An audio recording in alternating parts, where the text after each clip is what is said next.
오늘은 참 어머님께서 늘 많이 강조하시는 내용 가운데 하나가 참 부모론을 교육하라. 그리고 이 민족이 하늘로부터 택함을 받은 선민임을 교육을 해라. 이런 말씀을 우리가 많이 들었습니다. 그래서 아마 여기 교회에서도 예전에 참 부모론이라든지 또 한민족 선민 대서사시에 대한 그런 강의 말씀을 들으셨을 텐데요.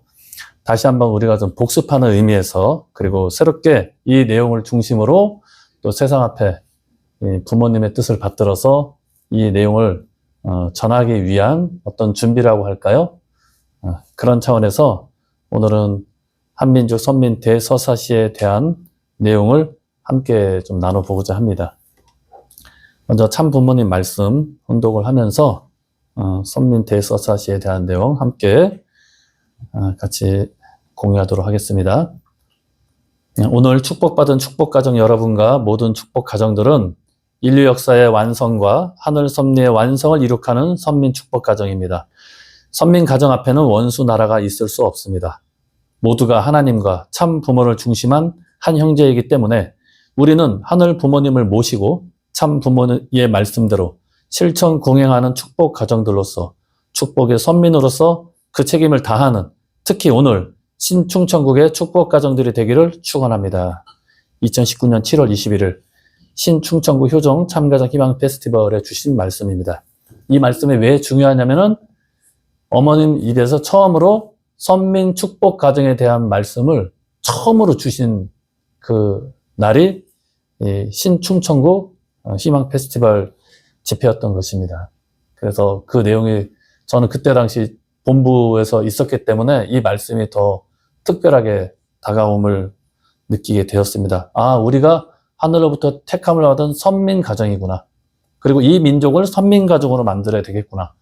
라는 그런 말씀을 공식적으로 어머님께서는 대회 때 우리 축복 가정들 뿐만 아니라 그 자리에 참석한 모든 사람들에게 선포를 하시고 천명을 해 주셨던 것입니다. 이어서 계속 관련된 말씀 훈독하겠습니다. 독생녀를 탄생시킨 한민족, 참 부모에게서 축복받은 여러분들은 책임할 수 있어야 합니다. 하늘 부모님을 모신 선민 조국으로 하늘 부모님을 모시는 교육 책임이 여러분한테 있습니다. 2024년 9월 6일 말씀이고요. 사생결단으로 이 민족이 선민이라는 것, 초종교 운동을 통해 하늘 부모님을 알고 창조주 하늘 부모님을 모셔야 된다는 것을 알려줘야 합니다. 2024년 8월 31일 말씀입니다. 참 부모, 이 시대 참 어머니와 하나 되면 선민이 되는 것입니다. 2024년 11월 9일입니다. 그러면 선민으로서 택함 받은 사람들은 축복 가정들만 선민 가정으로서 택함을 받습니까? 라는 이 질문에 대해서 어머님께서는 명확하게 답을 주셨습니다. 참 어머님과 하나만 되면 그 사람은 선민으로서 불리움을 받게 된다. 가장 중요한 것이 참 어머님과 하나가 되어야 되는 것이다. 축복 가정들 뿐만 아니라 세상의 많은 사람들도 어머님을 모시고 어머님과 하나만 될 수 있으면 그 사람은 하늘의 택함을 받은 선민이 될 수 있다라는 말씀을 분명하게 주셨습니다. 그래서 축복 가정들을 중심으로 해서 이 한국의 이 한민족이 하늘의 택함을 받은 선민, 천선민족이라는 것을 우리가 알려주고 교육해야 될 책임이 있다라는 것이죠. 그래서 이미 제가 말씀드릴 이 강의안들은 협회에서 이미 다 현장에 제공을 좀 해주셨습니다. 한민족 선민 대서사시 관련해가지고 제목을 하나님이 보호하사 대한민국 만세라는 내용으로 10분 강의안이거든요. 여기에 제가 여러 가지 좀 내용을 첨부하고 또 가감을 해서 제 나름대로 좀 강의안을 만들었고, 실제로 이 강의안을 가지고 제가 청주에서 목회 시무를 할 때 양로원, 노인정 방문해서 계속 강의를 했었고요. 그 다음에 청주시 서원구 대회도 했었습니다. 그때도 이 내용을 갖고 그때 한 200여 명 정도 참석을 했었는데 그 앞에서도 선민 대서사시에 대한 그리고 참 어머님에 대한 증거를 좀 했습니다. 오늘 이 강의를 좀 들어보시고 식구님들도 나름대로 한민족 선민 대서사시에 대한 내용을 다시 한번 숙지를 하시고 그 내용을 주위에 좀 공유하고 교육함으로써 어머님께서 말씀하신 선민으로서 택함받은 이 민족이 책임을 다할 수 있도록 우리가 어떻게 보면 교육을 해야 되는 그런 출발의 한 시간으로 삼았으면 좋겠습니다. 벌써 전직 대통령께서 계엄을 선포를 하신 지가 1년이 지났습니다. 작년 12월 3일 날 계엄 선포를 했죠. 그리고 국회에서 그 계엄 선포에 대한 해제안을 투표로서 발의해가지고 그것이 가결이 돼서 계엄은 해제가 됐고, 이것이 계기가 되어가지고 대통령은 또 탄핵의 심판대에 올라서 결국은 대통령의 권한을 다 잃어버리고 우리는 새로운 대통령을 또 선거로서 선출했던 지난 한 해였던 것을 우리가 잘 알고 있습니다. 이러한 대통령의 탄핵 사태로 인해서 모든 이 대한민국의 이 사회 그리고 모든 국민들이 정치적으로 갈등과 대립을 지속하는 그런 한 해가 아니었나 그런 생각을 해보게 됩니다. 아주 극단적으로 양극화가 되었고요. 그것으로 인해서 국민들의 신뢰가 무너지게 되었던 것입니다. 근데 가만히 보면은 세상 사람들은 이것을 정치적인 내용으로만 모든 것을 판단하고 해석을 하게 되는데, 사실은 그 이면에는 하늘 부모님을 중심한 민주주의의 이 본질, 그 정신을 잃어버렸기 때문이라고 우리는 전할 수 있어야 된다는 것이죠. 자, 그렇다면 민주주의의 핵심이 뭐냐? 여기 대한민국 헌법 2조, 10조, 11조에 분명하게 이야기를 하고 있습니다. 가장 중요한 게 뭐냐? 모든 권력은 국민으로부터 나온다. 2조의 내용이죠. 핵심이죠. 그렇기 때문에 국가라는 것은 존재해야 되는 이유는 뭐냐? 그 국민의 인권을 보장을 하고 보호를 하는 것이 국가 운영에 가장 중요하다. 이러한 내용들을 이야기를 하고 있습니다. 그렇기 때문에 국민의 인권이라든지 또 국민이 국민으로서 누려야 할 자유라든지 평등, 인권에 대한 존엄성을 지켜주는 것이 국가의 역할이다. 이것이 민주주의의 기본 본질이 되고 토대가 된다는 것을 우리는 법으로서 천명하고 있습니다. 이 민주주의의 가치의 출발이 어디에서 시작했는가? 민주주의가 우리나라에서 처음 시작한 것은 아니잖아요. 우리나라보다 먼저 일찍 민주주의 사회를 이룬 선진국이라고 할 수 있는 그 미국의 그 사례를 살펴보면서 민주주의가 어떻게 출발했는지, 그리고 그 민주주의가 어떻게 정착이 되고 실현이 됐는지를 미국의 사례를 통해서 한번 살펴보아야 되겠습니다. 미국에서도요, 처음에는 노예들이 미국에서 생활을 했었잖아요.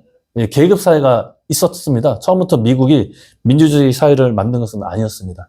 그러다가 남북전쟁을 통해서 북쪽이 승리를 함으로써 이제 민주주의의 토대를 이루게 되었고요. 그리고 그 민주주의의 토대를 이루기 위해서 헌법적인 철학 기반을, 그리고 가치의 정당성을 헌법에 분명히 명시를 했습니다. 그 민주주의 헌법의 가장 기본과 근본을 이루었던 내용이 뭐냐면 미국의 독립선언문입니다. 독립선언문에 분명하게 미국이라는 나라가 가야 될 방향성과 목적, 미국이라는 나라가 존재해야 될 의미를 분명하게 밝혔다는 거죠. 그 독립선언문의 내용 가운데 가장 핵심되는 게 뭐냐? 모든 사람은 평등하게 창조가 되었다. 하늘로부터, 하나님으로부터 창조된 모든 사람들은 평등하다. 그리고 창조주는 우리 인간들에게 생명과 자유와 행복 추구의 권리를 부여했다. 이게 독립선언문에 나온 내용이고, 이것이 미국이라는 나라를 이룬 건국 정신의 가장 기본이 되었던 것입니다. 창조주 하나님으로부터 말미암아 모든 인간이 생명의 존엄성을 인정받고 자유와 행복을 추구할 수 있는 권리를 갖게 되는 것으로부터 미국이라는 나라가 시작이 됐고 민주주의가 출발하게 되었다는 것입니다. 그래서 트럼프 대통령이 재선이 되고 당선이 되었잖아요. 항상 미국에서는요, 대통령이 당선이 돼서 취임식을 할 때 전통이 뭐냐면은 대통령 선서를 할 때 한 손을 이렇게 올리지만 한 손은 어디에다 가져다 됩니까? 성경에다 손을 가져다 됩니다. 미국이라는 나라의 대표적인 정치 지도자로서 이 미국이라는 나라를 이끌어가는데 그 미국이라는 나라를 내가 어떻게 이끌어가느냐? 성경의 정신에 기반을 해서 대통령으로서의 책무와 사명을 다하겠다. 대통령의 책임과 사명도 이 헌법에 기초한, 그리고 그 헌법은 이 성경의 내용을 토대로서 구축되었기 때문에 성경의 정신을 바탕으로 해가지고 이 나라를 잘 이끌어 가겠다라고 대통령 출범식에 선언을 하게 되는 것입니다. 자, 그렇다면은 성경의 내용이 그 근간이 어디에서 오는지를 우리가 살펴봐야겠죠. 그게 뭐냐면은 창세기 1장 27절의 내용입니다. 창세기 1장 27절의 내용이 뭡니까?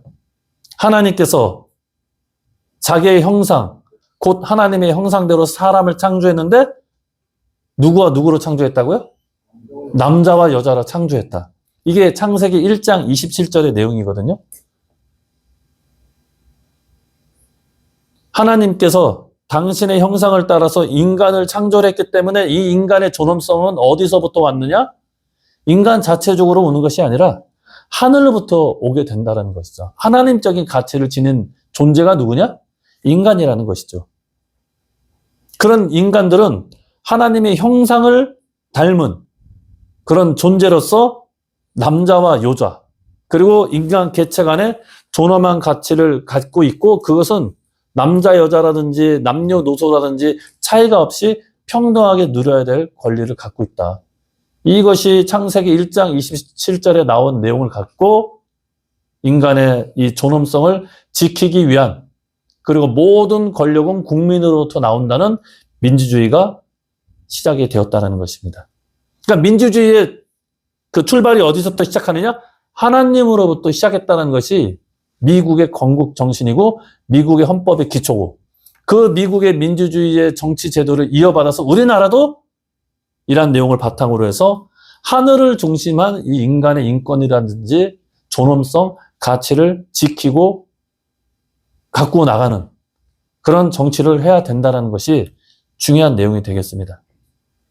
이 민주주의의 근간, 이 출발과 근간은 그래서 결국은 하나님으로부터 나왔다라는 것을 확실하게 우리가 인지를 해야 되는 것입니다. 그래서 우리가 민주주의를 이야기할 때는 당연히 인간을 중심한 어떤 인권이라든지 존엄성에 대한 이 가치, 그 자유와 평등을 이야기해야 되지만은 그것보다 더 본질적인 것은 뭐냐? 그런 모든 인간의 가치라든지 존엄성은 어디서부터 오느냐? 하늘로부터 왔다라는 것을 우리들이 인지를 하고 대한민국 국민들도 다 이해를 해야 되는 것입니다.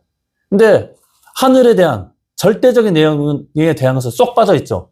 그리고 인간 스스로 인간의 가치와 존엄성만 추구하다 보니까 서로 상충된 이런 이념이라든지 사상으로 인해서 대립과 갈등이 일어날 수밖에 없었어요.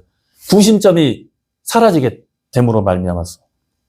그렇기 때문에 우리가 지금 대한민국에서 통용되고 있는 이 민주주의, 인간만을 중심한 인간의 존엄성이라든지 인간의 평등과 자유를 이야기하다 보면은 지금에 갖고 있는 이 어려운 문제를 해결할 수 있는 하나의 해결점, 대안이 될 수가 없다라는 것이죠. 그러니까 진정한 민주주의는 인간의 그 자유와 평등을 넘어서서 그 모든 근간은 하늘로부터 시작했다라는, 하나님을 바로 알고 모시고 그 내용을 바탕으로 민주주의의 어떤 존엄성과 가치를 실현을 할 때 진정한 민주주의가 일어날 수 있다는 것을, 이룰 수 있다는 것을 우리들이 분명히 알아야 된다는 것입니다. 그렇기 때문에 인간의 가치를 이야기하기 전에 하늘이 어떤 존재인지, 하나님, 하늘 부모님이 우리와 어떤 관계를 갖고 계시는지, 어떤 존재로 계시는지에 대한 것을 분명히 이 나라의 국민들이 알아야 된다는 거죠. 하나님은 어떠한 존재로 계시는가? 이거 참 부모님께서 명확하게 우리들에게 말씀을 해주지 않으셨습니까? 제가 지난번에도 잠깐 말씀드렸지만 통일 원리의 핵심 중에 핵심이 뭐냐? 하늘과 인간의 관계는 무슨 관계라고요? 부모와 자녀의 관계다. 신인지 관계, 부자지 인연. 여기에서부터 우리 교회도 출발을 했고요. 하늘의 뜻이 여기에서부터 시작을 하는 것과 마찬가지로 우리 인간의 존엄성과 평등도 결국은 부모와 자녀의 관계를 통해서 우리가 그 내용을 실현할 수 있다는 것입니다. 그렇기 때문에 자녀되는 입장에서 우리들은 부모이신 하늘이 어떠한 존재로 계시는지 분명히 알아야 된다는 거죠.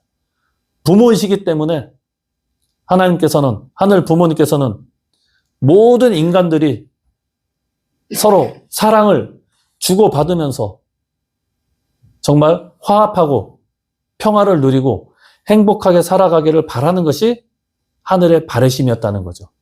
그것이 창세기 1장 28절의 3대 축복의 말씀입니다. 당신의 형상을 닮은 인간들이 세 가지 큰 축복을 이룸으로써 행복한 개인과 가정, 그리고 사회와 종족과 국가와 세계를 이루는 것을 바라보시고 그러한 한 세계를 꿈꾸시는 존재가 누구냐? 바로 하늘 부모님, 하나님이시라는 것을 우리가 분명히 알아야 된다는 거죠. 그런 하늘로부터 존재한 인간들, 그 중에서도 또 택함을 받았다는 우리 한민족은 하늘과 어떤 관계를 갖고 있는지 그 역사를 한번 되짚어서 살펴봐야 되겠습니다.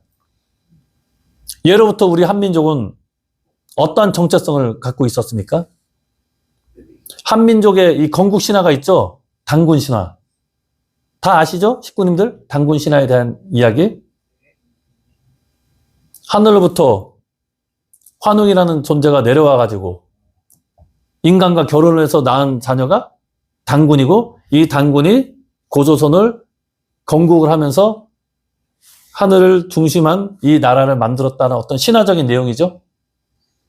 이 단군 신화에서 이야기하고 있는 내용이 뭡니까? 이 고조선이라는 한 나라가 시작하는 그 기원이 어디에서부터 출발했다고? 인간이 아니고 하늘로부터 이 나라가 시작이 되고 출발이 되어졌다는 것을 어떤 신화적인 내용을 갖고 이야기를 하고 있습니다. 하늘로부터 출발한 이 나라고 그러한 민족이기 때문에 이 한민족은 하늘의 자손, 즉 천선민족이라고 일컫고 있는 것입니다. 그리고 그러한 천선민족으로서 하나님의 아들인 이 환웅은 두 가지의 큰 정신을 갖고 이 고조선이라는 나라를 다스리고자 노력을 했죠. 그것이 뭐냐? 홍익인간, 인간을 널리 이롭게 하라는 그런 정신. 그리고 제세이화, 이 홍익인간의 정신, 인간을 널리 이롭게 하는 정신을 이 땅 가운데 실현해내고 구현해내고자 하는 제세이화의 정신으로 이 고조선이라는 나라를 단군한 검이 다스리고 이것이 이 나라를 움직이는 어떻게 보면 주류 핵심 사상이었다는 것입니다. 이것이 한민족의 이 출발에 이 기원을 둔 하나의 정신이라고 할 수가 있겠습니다. 그래서 이것은 널리 인간을 이롭게 한다는 것은 어느 한 민족에게만 해당되는 내용은 아니겠죠. 모든 인간들이 어떤 종교라든지 민족, 국경을 넘어서서 모든 사람들이 평화로운 세상을 만들고자 하는 그런 가치가 반영된 그런 정신이 이 고조선이라는 나라를 지으면서 건국한 이 홍익인간의 정신에 잘 나타나 있는 것입니다. 그리고 우리 한민족은 예로부터 흰옷을 즐겨 입었고요. 그 다음에 순결, 또 평화를 사랑하는 민족이었습니다. 그리고 그 평화가 하늘로부터 온전히 기원되기를 바라는 마음으로 항상 새해를 처음 시작할 때 하늘을 향해서 제사를 드렸습니다.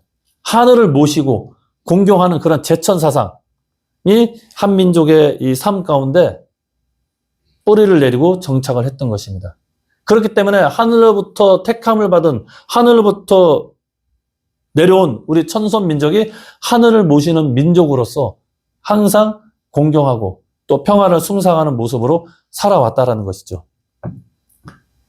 그렇기 때문에 여러 가지 우리 민족이 역사를 거쳐오면서 어려움도 맞이하게 되고 힘든 과정도 맞이하게 되었지만은 그럴 때마다 이 두 가지의 큰 정신의 내용으로 그 어려움과 위기를 극복을 했습니다. 그것이 뭐냐? 신명과 한입니다. 신명, 한, 이것은 한민족의 어떤 정서를 대표하는 두 가지의 큰 내용이 될 수 있겠습니다. 그러니까 신명이라는 것은 뭐냐?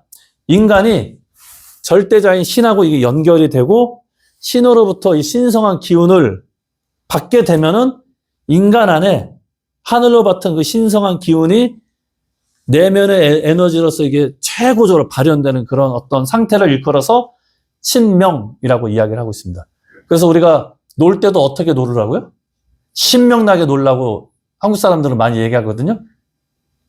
예, 우리 선교사님들 이런 얘기 잘 못 들어보셨죠? 신명나게 놀자. 예, 무슨 말인지는 아시죠? 예, 신명나게 놀고 신명나게 일을 해야 된다. 하늘로부터 신성한 기운을 내 안에 잘 간직하고 이것을 최대한 응축시켜서 이 발현해낼 수 있는. 그러니까 우리가 신앙을 해도 어떻게 해야 된다고요? 신명나게 해야 돼요. 그런 모습으로 계신가요? 좀 표정들을 보니까 예, 몇 분은 벌써 이제 눈을 감고 계시고 알겠는데 빨리 좀 끝내주셨으면. 네. 신명, 하늘로부터 신성한 기운을 내 안에 내재시켜서 폭발시키는 그런 어떤 정서, 이것이 한민족의 역사를 거쳐서 자리 잡은 한국 민족만의 독특한 정신 세계라고 할 수 있겠습니다. 또 그와는 약간 반대되는 개념으로서 한이라는 심정의 상태가 있습니다. 정서가. 한 하면 우리 한국 사람들은 다 이해하시죠? 제가 굳이 말씀 안 드려도.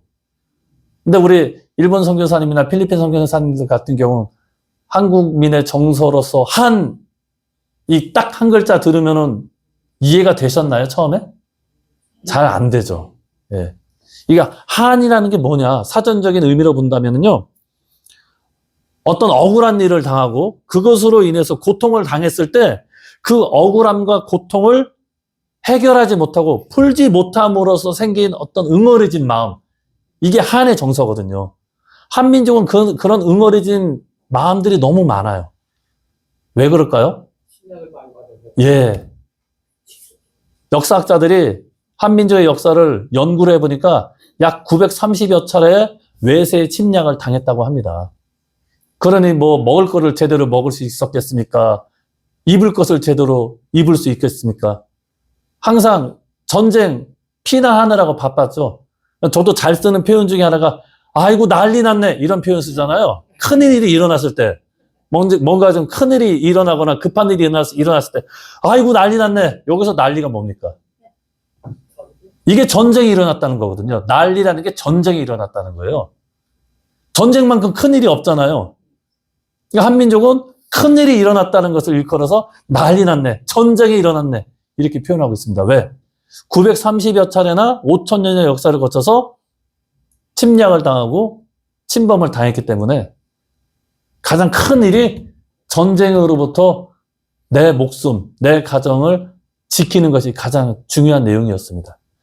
그 다음에 한국 사람들이 인사할 때 어떻게 인사하죠?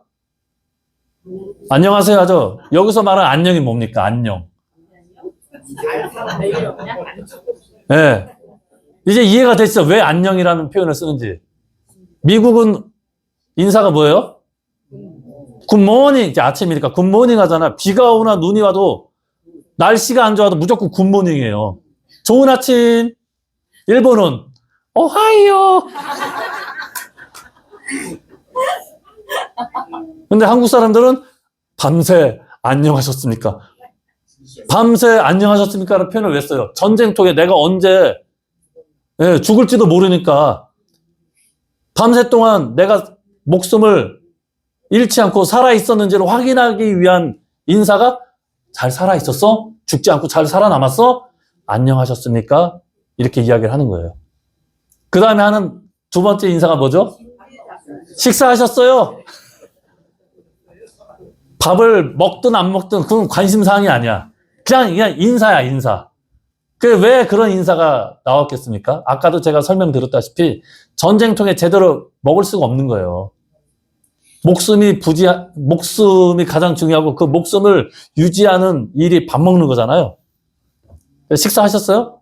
그게 우리의 인사 가운데 자연스럽게 표출되는 것도 우리가 그러한 삶을 제대로 누리지 못하고 응어리진 심정으로 있었기 때문에 이 먹을 것에 대한 한이 남은 거예요. 근데 이렇게 연세가 많으신 우리 식구님들 그 외에도 여러 가지 한이 많이 있죠? 어떤 한이 있었습니까? 배우지 못한 한, 제도를 갖추지 못한 한, 그 한의 정서가 많이 남았어요.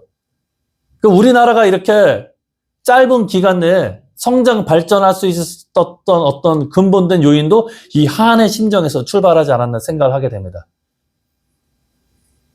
1905년도에 일제강점기를 거치면서 40년 동안 고통을 당하고 해방된 이후에 5년 만에 또 한국전쟁, 6.25 전쟁을 일컬어서 이 나라가 피폐해야 되고 완전히 처참하게 무너지고 그 가운데서 먹을 것을 걱정해야 되고 내가 목숨을 부지할 수 있는지 없는지를 걱정해야 되는 그 와중에서도 내가 당하고 있는 고통은 내 자식한테는 물려주고 싶지 않다. 나는 이렇게 살았지만 내 자식은 더 이상 이러한 고생을 하지 않았으면 좋겠다는 그런 마음이 발현이 되어가지고 나는 비록 배우지도 못하고 갖추지도 못하고 제대로 살지를 못했지만 내 자식한테는 이런 고생을 물려주지 않겠다는 그 응어해진 한의 심정이 발휘돼가지고 배움에 대한 그 열망이 얼마나 우리 대한민국 부모님들이 극성입니까? 예. 논밭도 다 팔고 소도 팔고 전 재산을 다 처분해서라도 내 자식은 제대로 가르치려고 노력을 했잖아요. 그런 뒷받침이 있었고 그런 부모 세대의 그런 노력과 희생이 있었기 때문에 이 대한민국이라는 나라가 짧은 기간에 산업화 그리고 선진국의 대열이 들어섰고요. 그 다음에 정치 제도도 신분 제도를 넘어서서 모든 인간들이 평등한 자유와 행복을 누릴 수 있는 존엄의 이 가치를 누릴 수 있는 민주주의가 정착이 된 것입니다. 그것을 이루었던 중요한 정서가 뭐라고요? 한. 그 한을 회원하기 위해서 신명나게 하늘로부터 신성한 기운을 받아서 내 내면에 응축시켜서 이게 발휘하는 그런 정신으로 신명나게 이 나라를 일으켰던 것이 우리 부모 세대의 그런 모습이었습니다. 이 정신이 사실은 한민족만의 정신이 아니라 절대자이신 하늘 부모님의 심정도 이와 같다라는 거죠. 우리는 원리를 배워서 다 알고 있지 않습니까? 부모이신 하나님께서 잃어버린 자녀를 바라보실 때 얼마나 그 마음이 애달프고 슬프고 고통스럽겠습니까? 사랑하고 싶어도 사랑할 수 없고 같이 지내고 싶은데도 생활할 수 없는 그 안타까운 심정. 고통을 받고 내가 뭔가를 하고 싶은데 내 마음대로 할 수 없을 때 생긴 그 응어해진 그 마음, 그 한스러운 심정이 하늘로부터 기인했는데 그 마음을 회원해 줄 수 있는 민족이 누구냐? 한의 심정을 지닌 한민족이다. 그렇기 때문에 이 한민족이 하늘의 심정을, 하늘의 바라심을 이루어 드릴 수 있는 민족으로 택함을 받았다는 것이 고조선을 세운 이 단군 신화를 통해서 우리 역사 가운데 면면이 이어져 내려온 것입니다. 그 다음에 또 중요한 정서 가운데 하나가 한민족의 효 사상이 있습니다. 이 유교의 어떤 가르침이죠. 근본된 가르침. 이 효 사상이 이 땅 가운데 들어와서 꽃을 피우고 열매를 맺었습니다. 부모가 자식에 대한 그런 사랑도 지극한데 그런 사랑을 받았기 때문에 자식들 또한 부모를 모시고 공경하는 마음이 다른 민족과 비교하면 아주 지극히 높고 귀하다는 것입니다. 부모의 사랑에 대해서 자녀가 감사의 마음을 돌리는 이 효의 정신. 여기 밑에 웬 할아버지가 흑백 사진으로 계신데 이분이 아놀드 토인비 박사라는 유명한 분이십니다. 이분이 1973년도에 한국을 방문했을 때 두루두루 여러 곳을 다니고 여러 사람을 만났죠. 그러면서 느꼈던 것이 뭐냐면은 한민족의 이 효 문화가 정말 이 새로운 이 시대를 이끌어갈 수 있는 정신이 되겠다. 만약에 인류가 저 다른 행성으로 이주를 하게 된다면 꼭 하나 가져가야 될 게 뭐냐? 한국의 효 문화다. 라고 극찬할 정도로 이 효 문화가, 효 사상이 한민족의 어떻게 보면은 오늘을 있게 해준 근본 정신이 될 수 있겠습니다. 참 어머니께서는 여기에 덧붙여서 우리가 어떤 자녀로서 거듭나야 된다고 말씀하시죠? 효에다 어떤 단어를 하나 더 붙이셨죠? 효정. 효정이 무슨 뜻입니까? 자녀가 부모에게 효도를 하려고 하는 마음의 심정 상태를 일컬어서 효정이라고 하잖아요. 효정의 자녀로서 이 한민족이 하늘을 모셔야 된다는 것을 참 어머니께서는 우리들에게 분명하게 말씀을 주고 계십니다. 이러한 한민족의 효 사상이 우리 민족뿐만 아니라 이 세상을 이끌어갈 수 있는 중요한 정신으로서 작용할 수 있다. 이것은 이 정신은 어디서부터 왔느냐? 인간 자체적으로 온 것이 아니라 하늘로부터 뿌리를 내린 것이다. 이렇게 이야기를 하고 있는 것입니다. 그렇기 때문에 한민족은 항상 비록 외세의 침략을 당하고 여러 가지 고통을 받고 억울한 일을 당해도 남을 원망하거나 핍박하지 않았습니다. 외세 침략을 당할지언정 한 번도 다른 나라를 침략을 하지 않고 항상 평화를 추구하는 민족이 되었습니다. 우리나라가 지정학적으로 상당히 중요하다 보니까 여러 강대국들에 둘러싸여서 많은 고통을 당할 수밖에 없었지만은 우리는 그런 침략 속에서도 갈등과 다툼보다는 평화와 조화를 이루기 위해서 노력한 것이 이 한민족의 역사였다는 것입니다. 이 정신이 하늘로부터 내려왔다. 그리고 이러한 정신은 나라가 위기 상황에 왔을 때 그 위기를 극복하는 큰 힘이 되었다. 올해가 2025년도 무슨 해죠? 을사년이죠, 을사년. 120년 전 1905년도가 다 알다시피 을사조약, 을사늑약이 있었던 때 아닙니까?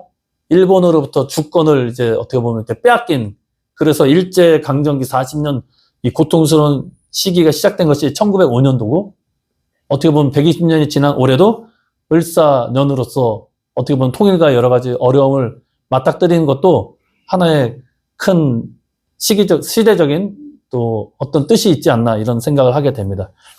그런 어려움을 당할 때도 그 어려움을 극복한 데에는 천선민족으로서 우리가 갖고 있던 그런 정서, 효 사상이라든지 평화를 추구하고자 하는 그런 평화수호 사상, 그런 것이 작용을 했다라는 것이죠. 그리고 하늘이 이러한 우리 한민족을 버리지 않으셨기 때문에 이 민족이 이 위기를 극복할 수 있도록 새로운 종교 문화를 뿌리내리게 하셨습니다. 그것이 바로 기독교였습니다. 이 한민족의 놀라운 점이 뭐냐면요. 보통은 아까도 우리 권사님께서 어떻게 전도가 되었는지 잠깐 이야기하셨잖아요. 사천 오빠로부터 끊임없이 이제 교회 가자 해서 이게 전도가 되셨는데, 보통은 우리가 어떤 신앙을 한다든지 종교 생활을 한다는 것은 다른 누군가로부터 권유를 받는다든지 인도함으로 인해서 그 종교를 받아들이기 마련이잖아요. 그런데 우리나라는 조선시대에 어떻게 처음 이 기독교라든지 천주교를 접하게 되었냐면은 1784년도에 이승훈이라는 선생님께서 중국에 유학을 가셔가지고 중국에서 이제 한창 이제 종교가 활발하게 이제 일어나고 있었는데 거기에 천주교 신앙을 배우고 그것을 들여오십니다. 누구로부터 인도를 받아서 누군가의 가르침으로 누군가의 전도의 권유로서 천주교를 받아들인 게 아니라 중국에서 그때 당시 이 천주교 신학을 서학이라고 그랬습니다. 서학을 학문적으로 받아들였던 것입니다. 이 천주교의 정신은 뭡니까? 아까도 말씀드렸다시피 모든 하나님에게 모든 인간들은 자녀로서 평등한 자유와 인간의 존엄을 누릴 수 있는 권리가 있다라는 가르침이 핵심 가르침 아니겠습니까? 기독교 가르침에 학문적으로 그동안 접해보지 못한 새로운 내용을 접하면서 이 좋은 내용을 한국 땅에 들여서 보급해야겠다는 마음을 갖고 이승훈 선생께서 주도적으로 누구의 권유가 아닌 자기 스스로 그 학문적으로 그 천주교 신앙을 받아들이고 천주교 신자가 되었던 것입니다. 그리고 100년이 지난 1884년도에는 미국 선교사들이 한국 땅에 많이 들어왔는데 그 선교사들의 이 선교 활동을 통해서 자연스럽게 이 한민족이 기독교 신앙을 접하게 되었던 것입니다. 특별히 1907년도에 평양 대부흥회를 통해서 놀라운 영적인 사건을 통해서 이 민족이 기독교의 붐이 일어나게 되었던 것입니다. 그리고 1907년도는 일제강점기를 시작하던 그 시기였기 때문에 여러 가지 핍박과 어려움으로 인해서 고통을 당하던 그때에 희망을 볼 수 없고 소망을 볼 수 없는 그때에 희망과 소망을 이 기독교 신앙을 통해서 누리게 되었던 것입니다. 하나님의 절대자 하나님의 자녀로서 우리 인간은 자유와 평등을 누릴 수 있는 인간의 존엄성을 갖고 있다는 그 가르침이 널리 퍼져가지고 이 어려움을 지탱해내고 이겨낼 수 있는 힘이 생겼다라는 것이죠. 그 내용이 뭐냐? 창세기 1장 27절에 하나님의 형상대로 인간을 지었는데 남자와 여자를 지었다. 그러므로 인해서 모두가 존엄하고 평등한 자유와 권리를 누릴 수 있는 그런 자격을 갖고 있다. 이런 어려움은 다 지나가게 마련이고 우리는 이러한 권리를 누릴 수 있는 평등한 존재로서 그 인권을 부여받았다라는 그 가르침이 그 어려움을 이겨낼 수 있는 원동력이 되었던 것입니다. 이런 종교의 정신은 나중에 3.1 독립만세 운동으로 또 전개가 되었습니다. 유관순 누나를 통해서 이 3.1 운동이 어떻게 보면 좀 폭발적으로 확산이 되었죠. 그리고 3.1 독립만세 운동을 하기 전에 민족대표 33인이 독립선언서를 선포를 했습니다. 그래서 이 나라의 독립을 만천하에 구하게 되었죠. 이 민족대표 33명은 다 신앙을 하고 있던 사람이었습니다. 기독교, 개신교 신앙을 하고 있던 사람이 16명. 그 다음에 천도교 신앙을 했던 사람들이 15명. 또 불교 신앙을 했던 스님이 2명. 민족대표 33인은 모두 종교인이었어요. 종교의 정신을 가지고 하늘로부터 부여받은 인권을 평등하게 누릴 수 있는 자유가 우리에게 있다. 이것이 3.1 독립만세 운동을 일으킬 수 있는 정신으로서 작용을 했던 것입니다. 그 독립선언문의 정신, 독립선언서에 나온 내용을 보면요, 아주 중요한 내용이 있습니다. 그 운동을 하는데 폭력적으로 행하는 것이 아니라 정의와 인류에 따라서 비폭력의 정신을 담고 우리는 평화적인 운동을 전개하겠다는 것이 기미 독립선언서에 나와 있다는 것이죠. 스스로를 채찍질하기에도 바쁜 우리에게는 남을 원망할 여유가 없다. 우리는 지금의 잘못을 바로잡기 위해서 급해서 과거의 잘잘못을 따질 여유도 없다. 지금 우리가 할 일은 우리 자신을 바로 세우는 것이지 남을 파괴하는 것이 아니다. 고통을 당하고 어려움을 당하면 그 고통을 준 사람들을 원망하고 그 사람들을 어떻게 하든지 좀 핍박을 하고 좀 고통을 주고자 하는 마음이 생기잖아요. 그런데 독립선언문의 정신은 뭐냐? 남을 원망하지 말아라. 내 스스로를 바로 세우기 위한 것이 먼저다. 이것이 이 나라의 독립을 도모하는 근본 정신이 되었던 것입니다. 참 어머니께서도 지금 구치소에 계시면서 우리들에게 주신 말씀이 뭡니까? 어머니께서 누구를 원망하고 누구를 비판하고 저주하는 말씀 하십니까? 어머님은 안 하세요. 천의 축승자 신출님, 신흥님도 그런 말씀 하십니까?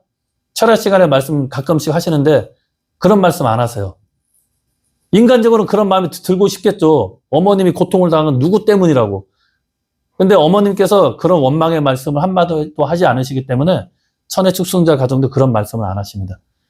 근데 우리 식구들은 원망을 해요. 누구 때문에, 뭐 때문에. 정작 당사자인 참가정, 참부모님은 그런 원망을 안 하시는데. 우리도 그래서 그 생각을 좀 바꿔야 됩니다. 비록 잘잘못을 따지면 우리 모두가 다 죄인이죠. 어떻게 보면은. 크고 작은 다 죄인이 될 수밖에 없습니다. 근데 어머님은 그런 우리들에 대해서 원망의 말씀을 한마디도 하지 않으십니다. 나를 위해 기도하지 마세요. 오히려 자녀된 우리들을 걱정하셔가지고 위로의 말씀을 주시잖아요. 여러분과 여러분의 가정, 또 뜻을 위해서 기도를 하라. 그렇기 때문에 우리도 어떤 마음과 자세로 임해야 되겠습니까?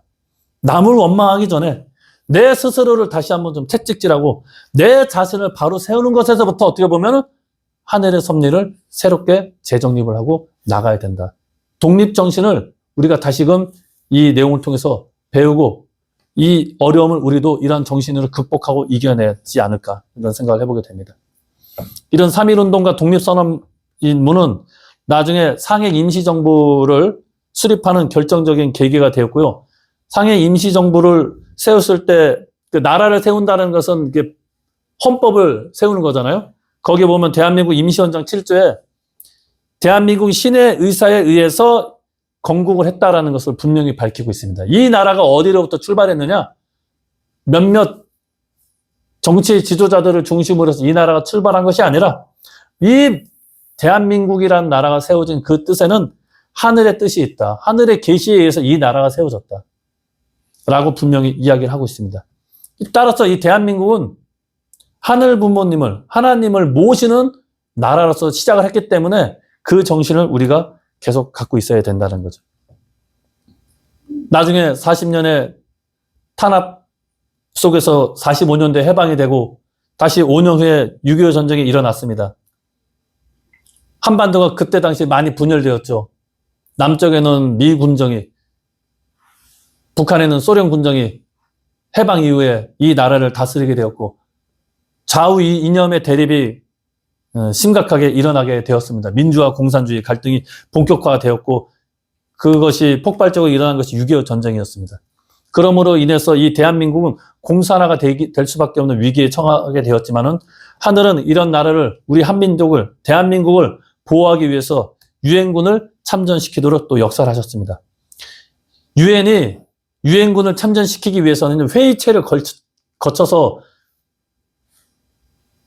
전원 다 합의를 해야지만이 유엔군을 파병할 수 있거든요. 안전보장 이사회를 열어서 거기에 참석한 회원국가가 모두가 다 동의를 해야지만이 유엔군을 파병할 수 있었던 것입니다. 그때 당시 상임 이사국이 5개 나라인데 미국, 영국, 프랑스, 대만, 그 다음에 소련, 이 5개 나라가 모두 찬성을 해야지만이 유엔군을 파병할 수 있었습니다. 근데 알다시피 6.25 전쟁을 일으킨 북한 뒤에는 누가 있었습니까? 소련이 있었기 때문에 소련이 만약에 반대를 했으면은 유엔군이 파병될 수가 없는 상황에 놓이게 되었어요. 상식적으로 생각하면은 파병이 될 수 없는 상황이었습니다. 그런데 어찌된 일인지 유엔 안전보장 이사회에 소련이 불참을 했습니다. 이유는 그거예요. 대만이 아니라 중국이 유엔의 대표로서 이 안전보장 이사회에 참석을 해야 되는데 중국이 참석을 안 하고 대만이 참석했기 때문에 나는 회의 참석 안 하겠다. 보이콧을 한 것입니다. 근데 그 이해 관계와 상관없이 소련이 참석해서 반대표, 기권표 하나만 던졌어도 참석이 되지 않았는데, 유엔군이 참전이 되지 않았는데, 지금 역사학자들도 이 내용은 미스테리로 지금도 남아 있습니다. 도대체 뭐가 문제였길래 소련이 마음만 먹으면 참석해서 반대표 들면은 유엔군 참전 안 하게 됐거든요. 그 미스테리를 풀 길이 없는 거예요. 근데 우리는 이것을 섭리적으로 보면 여기에 하늘의 뜻이 개입을 했다. 이렇게 우리는 해석을 바라보게 되는 것입니다. 왜? 이 나라를 지키고 보호하시기 위해서 하늘이 그렇게 역사를 일으키셨다라고 기적이라고밖에 설명할 수 없게 되는 것입니다. 그렇게 해서 한반도에 유엔 파병이 결정되고 정말 이 공산화 일보 직전에 인천 상륙작전을 통해서 유엔군이 들어오면서 다시 전세가 역전이 되면서 이 나라를 결국은 지키게 되었던 것이죠. 그 한반도를 지키신 하늘의 뜻이 어디에 있었는가? 이것을 우리가 생각을 해봐야 되겠습니다. 그리고 그 한반도 안에서 하늘의 뜻을 이룰 수 있는 존재가 누구냐? 참 부모님이신데 이 참 부모님을 지키기 위해서 일어난 성전으로서 성스러운 전쟁으로서 일어난 것이 또한 한국 전쟁이라고 우리는 배우고 있습니다. 그 목숨을 담보할 수 없는 그 가운데서도 끊임없이 참 부모님 양이분께서는 참 사랑을 실천하시기 위해서 노력하셨습니다. 나중에 1991년도에 김일성 주석을 만날 때도 참 부모님께서 어떤 마음으로 만나셨습니까? 저 원수 자신 내가 죽여버려야지 이런 마음으로 만나셨나요? 아니죠. 용서하고 사랑하고 하나 되기 위해서 마치 잃어버린 형제를 다시 만나는 그런 반가운 심정으로 사랑하고자 하는 그런 마음이 정말 가득한 그런 심정 상태에서 김일성 주석을 만나고 화해하고 하나가 되면서 이 남북 간의 긴장 관계를 완화시키고 평화로운 통일 조국을 만들기 위한 기틀을 잡았던 것입니다. 참 아버님 입장에서, 참 어머님 입장에서 원수 중에 원수는 김일성 주석이에요. 왜? 하마터면 죽을 뻔했거든요. 전쟁 통해. 또 감옥살이 하시면서 얼마나 고초를 많이 겪으셨습니까? 그런 원수 중에 최고의 원수를 만날 때 응어리진 마음 하나 없이 정말 사랑하고 하나가 된 마음으로 만났기 때문에 화해의 물꼬를 트고 그것으로 인해서 김일성 주석과 합의사항 4가지를 얻게 되었습니다. 그 첫 번째가 뭐냐? 이산가족 상봉에 대한 내용. 두 번째가 요새도 북한이 핵미사일 많이 쏘기 때문에 여러 가지 안보적으로 불안한 내용이 많잖아요. 근데 그 핵 에너지는 평화로운 목적으로만 사용을 해야 된다. 그리고 핵 사찰을 받아라. 국제적인 핵 사찰을 받아라. 이렇게 합의를 했던 것입니다. 그 다음에 북한이 경제적으로 잘 살 수 있도록 경제적인 투자를 해줄게. 그렇게 해서 나온 게 뭡니까? 평화자동차. 그 다음에 개성공단의 시작도 사실은 김일성 주석과의 이 합의를 통해서 개성공단이 이게 열리게 되었던 것이죠. 그 다음에 마지막으로 네 번째가 남북한의 정상회담을 주선을 해주겠다. 사실은 94년대 그때 당시에 대통령이었던 김영삼 대통령하고 김일성 주석 간의 남북 정상회담을 준비하고 있었습니다. 그런데 그만 김일성 주석이 사망하는 바람에 그것이 이루어지지 않고 또 긴장 관계로 좀 올라가게 되었던 것이죠. 이렇듯 사랑으로서 이 모든 내용을 극복하고 이겨내고 참사랑과 평화의 길을 추구했던 것이 바로 문선명 한학자 총재님의 그런 인생 길이었고, 이 정신은 어디에서 오느냐? 하늘과 우리 인간의 관계는 부모와 자녀의 관계이기 때문에 하늘이 기뻐할 수 있고 하늘을 모실 수는 있는 이 나라와 이 민족이 되기 위한 그런 발판을 놓기 위해서 평생을 그렇게 투입을 하셨다는 것입니다. 그렇기 때문에 우리는 지금 선택의 기로에 놓여져 있습니다. 대통령 탄핵 1주년, 계엄 선포 1주년을 맞이해서 지금도 얼마나 민주화 또 국민의힘 정치적으로 얼마나 갈등 관계가 많습니까? 좌우 대립이 심하고요. 보수와 진보 대립이 너무 심합니다. 이거 해결할 방법이 없는 거예요. 그럼에도 불구하고 선택의 길에 놓여져 있습니다. 어느 걸 택해야지만이 이 나라가 제대로 된 나라로서 앞으로도 변치 않는 모습으로 행복과 기쁨을 추구하는 나라가 될 수 있을 것인가. 인간 중심한 선택을 하면은 다 실패하게 되어 있습니다. 또 다른 갈등을 양산할 수밖에 없어요. 그 선택의 중심에는 하늘이 바라시는 이 본질을 우리가 중요시 여겨야 된다는 것이죠. 그러기 위한 새로운 독립운동과 같은 이 내용들이 펼쳐져야 됩니다. 그렇기 때문에 이 독립선언문에 나와 있는 정신을 우리가 한번 되새길 필요가 있다는 거죠. 먼저 스스로를 바로 세우는 일이 중요합니다. 우리는 남 탓을 많이 해요. 지금 정치인들 보면 다 남 탓해요. 자기 잘못한 건 인정 안 합니다. 근데 우리가 보면 어때요? 둘 다 똑같죠? 예. 다 우리는 흠이 많고 부족한 사람들이에요. 그렇기 때문에 내 스스로를 바로 세우는 일이 우선이 돼야 됩니다. 이 문화를 우리가 개선하고 만들어 가야 돼요. 더 이상 남 탓하는 그런 문화. 그 하늘이 바라신 내용이 아닙니다. 내가 올바로 서야지 이 나라도 올바로 세울 수 있다. 그렇게 될 때 우리가 참 사랑의 마음을 회복함으로써 분열과 갈등을 넘어서서 모두가 화합하고 서로 이해할 수 있는 평화로운 그런 분위기를 만들어갈 수 있다는 것입니다. 그리고 그런 뜻을 아는 그런 지도자가 있다면은 그런 지도자의 영도함에 우리가 따를 수 있는 그런 자세가 필요하다는 것입니다. 그런 분으로 나오신 분이 누구냐? 문선명 한학자 총재님이시다. 또 문선명 총재님 사후에는 우리 참 어머님을 중심으로 해서 이러한 나라와 이러한 세계를 만들기 위해서 부단히도 노력을 하셨던 것이 그런 업적, 그런 생일이었습니다. 그래서 하늘 부모님을 모시는 통일한국을, 신통일한국을 만들어 나가게 될 때 진정한 민주주의도 이 땅 가운데 꼽히게 된다라는 말씀을 주셨습니다. 그 45년대 해방이 되고요. 48년도에 대한민국 정부가 수립이 되었잖아요. 대한민국 정부가 수립이 되기 위해서는 반드시 법이 먼저 제정이 돼야 됩니다. 그것이 뭐냐? 재헌국회의 내용입니다. 48년도 5월 31일 날 국회의원들이 모여서 법을 제정하는 재헌국회가 열렸을 때 그때 의장이 이승만 대통령이 아직 대통령 되기 전에 의장이었습니다. 그 재헌국회 의장으로서 그 이승만 대통령이 그때 참석한 국회의원 가운데 한 분한테 제안을 합니다. 우리가 이 재헌국회를 시작을 할 때 우리는 하늘이 길러온 특별한 민족이기 때문에 이 나라의 정부의 출범도 하늘 앞에 구하는 기도를 우리가 드려야 되지 않겠습니까? 라고 제안을 하고 국회의원 가운데 목사이신 이윤영 목사가 기도를 함으로써 이 재헌국회가 시작이 되었고 이 나라가 하늘을 중심으로 하늘을 모시는 나라로서 출범을 하게 되었던 것입니다. 이 대한민국의 수립도 이 대한민국의 출발도 우리 인간 중심이 아니라 하늘을 모시고 출발했던 것입니다. 해방 이후에. 앞으로 다가오는 남북 통일도 그렇기 때문에 무엇을 중심으로 해야 되겠습니까? 인간 중심으로요? 정치인들 중심으로요? 절대 안 됩니다. 하늘을 모시고 나갈 때 진정한 이 땅 가운데 평화로운 남북 통일을 우리가 맞이할 수 있고 평화로운 이 조국을 우리가 만들 수 있는 것입니다.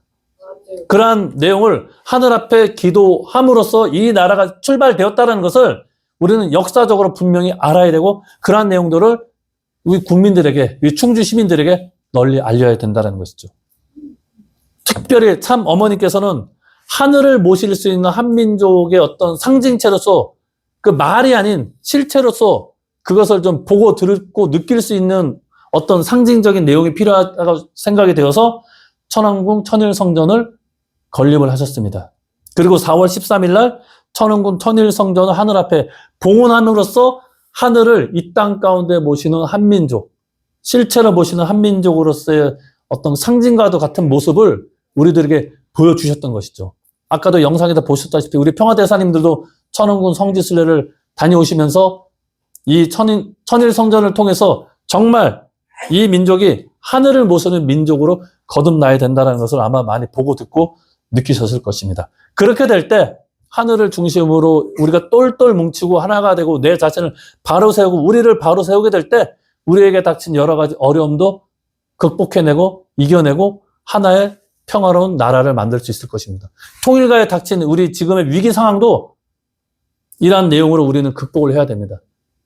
우리 스스로가 갈라지거나 분열되는 것이 아니라 어머님을 중심으로서 또 어머님을 통해서 하늘 부모님과 하나가 되어서 내 자신을 바로 세우는 이 내용에서부터 출발하게 될 때 내 가정과 우리 교회가 정말 하늘이 바라시는 가정과 교회가 될 것이고 이 가정과 교회가 또 바탕이 되어서 이 교회가 속한 이 지역 그리고 국가가 하늘이 바라시는 내용으로 온전히 새롭게 출발할 수 있지 않을까.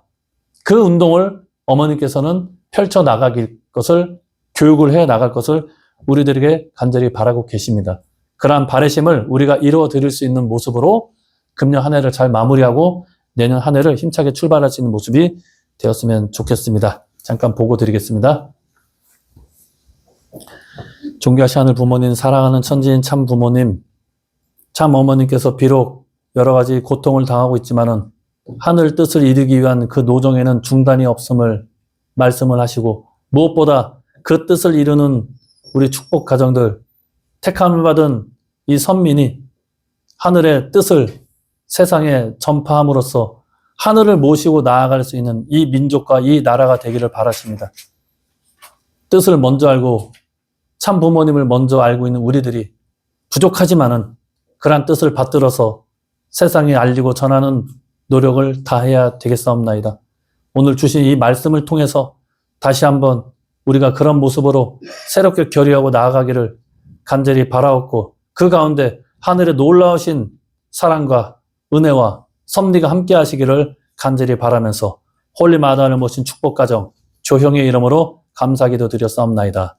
아주